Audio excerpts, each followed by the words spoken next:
Hello, everyone. We have another marvelous keen eye for the obvious headline. This one. Really? No. That should have worried you, I don't know, 10 years ago, 2 years ago, heck, a few months ago, and every day in between. You think? You think that is a problem? You think it's concerning? Why don't you do something about it? There's also a big peace summit in the works specifically to talk about Ukraine. So far, delegates from 50 countries um, have committed to attending. And again, my question to you guys is what are you going to do? Because if you're just going to tell Ukraine that it's all just a big drag and why doesn't it just surrender, then it's not going to work.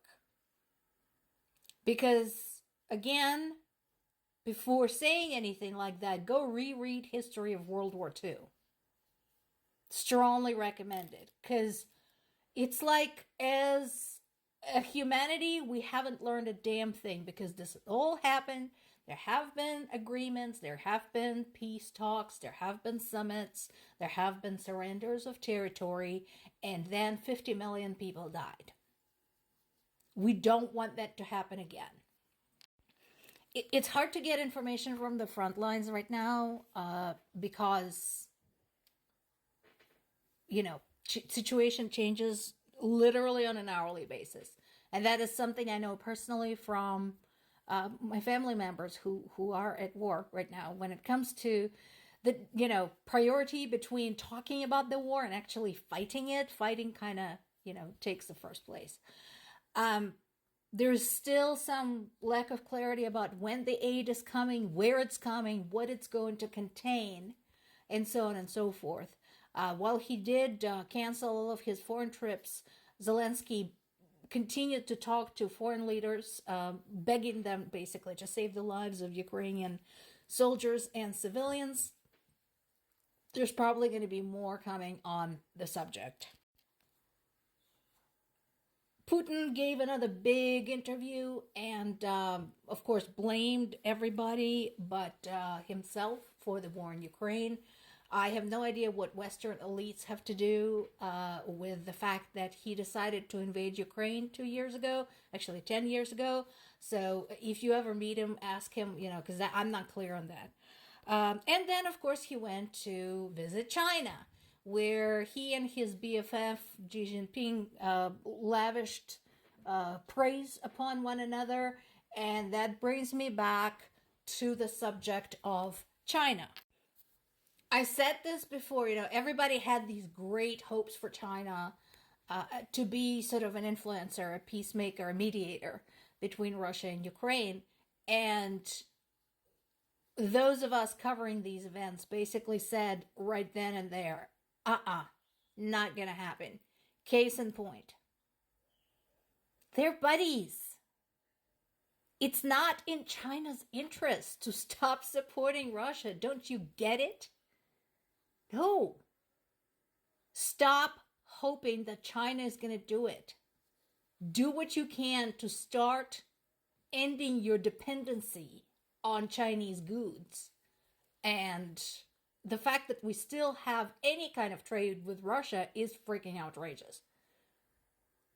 Because they are not going to stop. Meanwhile, Zelensky did travel to the Kharkiv region in the northeast to basically see for himself what the heck is happening there. It is a dangerous undertaking. I'm sure it probably helped boost morale over there. But yeah, it remains to be seen whether that particular advance can be stopped. I hope it can be stopped. There is a possibility of using similar strategy as we did 2 years ago when we retook Kharkiv for the first time. And that was basically let them get in fairly far into the territory and then cut them off behind them, basically. So I'm not sure whether this is the strategy that's going to be used or we're just going to use the foreign aid to pound them back. We'll just have to see. It doesn't surprise me that Ukrainian military command is not disclosing what it's planning to do. First of all, it's possible they don't know for themselves yet, because again, we have the big question of what are we going to get help wise. And then also they don't want to disclose their plans to the enemy. So again, it's a terrible situation to be in, again, especially for those of us who have family and friends in Ukraine, because we have to sit and wait. Going back to the conversation about, China and Russia, they're saying political solution. I know exactly what this means. They want Ukraine to surrender. They want Russia to keep 1/5 of Ukrainian territory. They want to give Russia indiscriminate rights to do whatever they want in those territories, including abuse and discrimination against Ukrainian people. And God help anybody who dares to resist. And my prediction is this. I don't know at this point, considering how bad things are, what the outcome of this war is going to be. But I can guarantee you, absolutely, that in any and all invaded territories, the life of any Russian citizens, officials, military, any collaborators is going to be made extremely uncomfortable. How do I know that? Because that's been already happening in the invaded territories. In my native Zaporizhia region, at one point, I think we had like weekly report of Russian military and Russian installed officials getting bumped off. It won't stop.